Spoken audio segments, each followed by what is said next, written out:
Breaking news for you, some TPLF offices have been closed. Uh, my daughter and I refused to leave the room where I was recording the video, so she's here with me.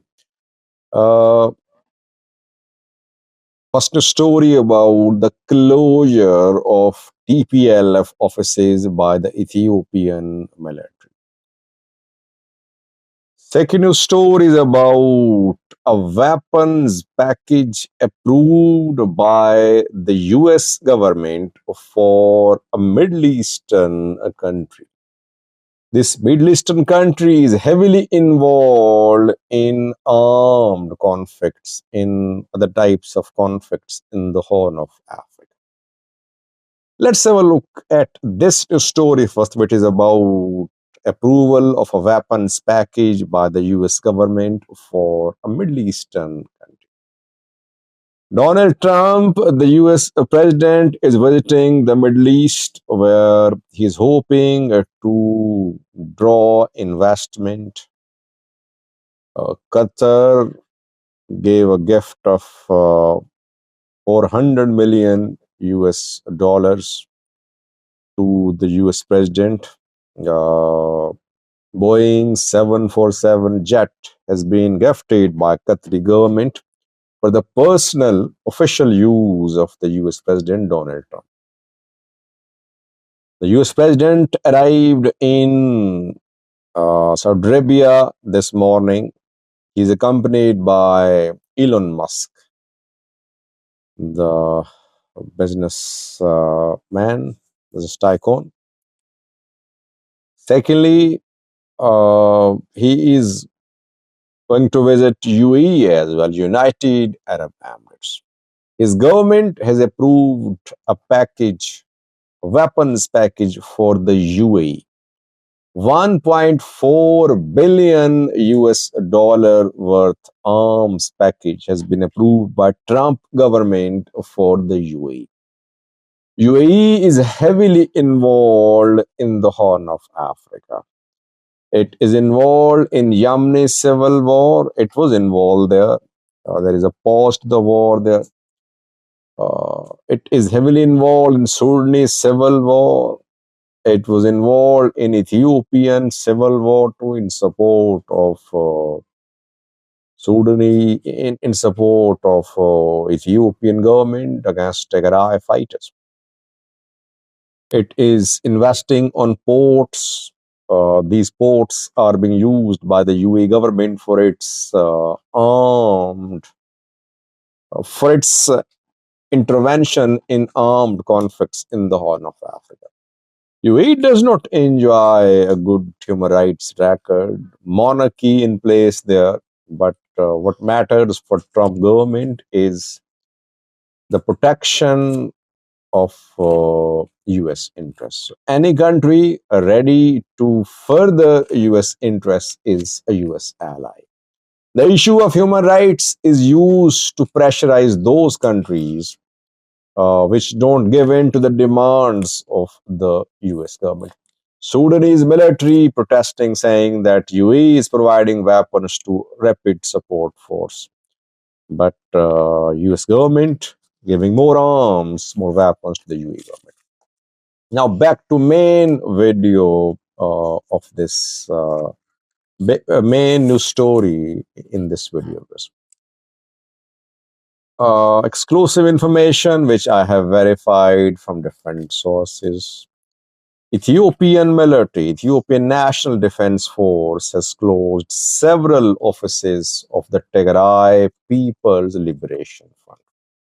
Where did it happen? And secondly, a clash erupted between Tigray fighters and the Ethiopian military in more than one locations in an area. 2 days ago, I did a video. I told you about the rising tension between the Ethiopian military and Tigray fighters in Raya Lamata, in southern Tigray.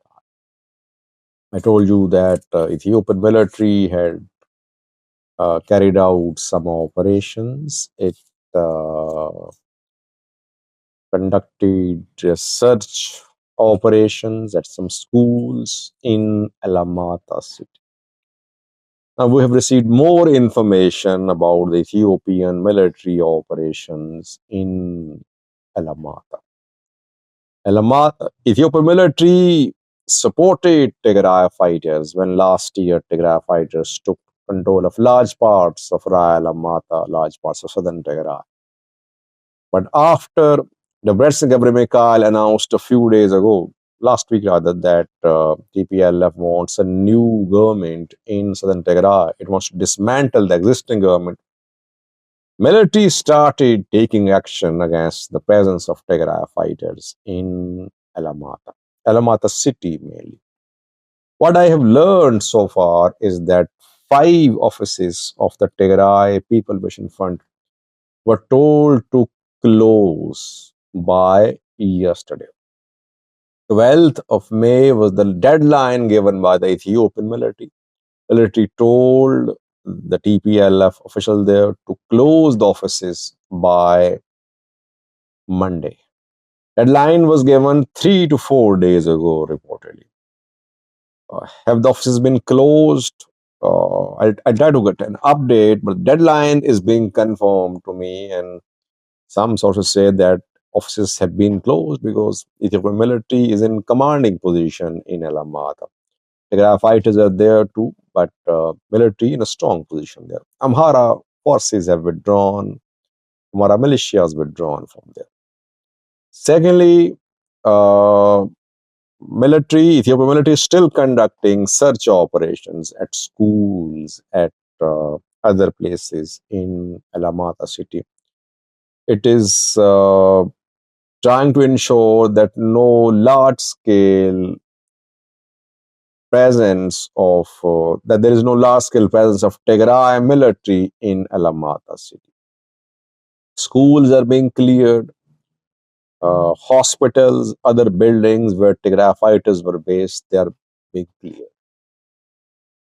Meanwhile, reportedly, TPLF, not TPLF, Tigray military is enhancing its presence in southern Tigray. Movement of more Tigray military units into southern Tigray from Mekelle, from other parts of Tigray has been noticed. Some people link this movement to likely dismantlement of southern zone government. The TPLF, Debretsion, wants to dismantle this government led by Hafto Kiros.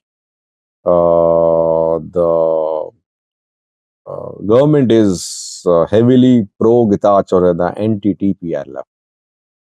Tadesse Varede, new Tigray president, held some discussions with government officials in Raya Alamata, with Tigray military as well. Reportedly, Varede held a senior level meeting in southern Tigray recently. The meeting was attended by senior military officers who are deployed in Raya Alamata. Why are they saying that he won't use force? He's saying that use of force is no solution. Political disputes should be solved politically. Issues should be solved peacefully through dialogue. Only that can bring lasting peace. But will he walk his talk? Or is he just secretly making preparations for a dismantlement operation against the government? That remains to be seen. Ethiopian military is taking preemptive action against TPLF, I think. Because in coming days, we could see tensions escalate between TPLF and federal government, between TPLF and dissident armed Tigray fighters. That is why preemptively TPLF offices are being closed, and Tigray military is not being allowed to expand its presence in Alamata city. Thanks for watching.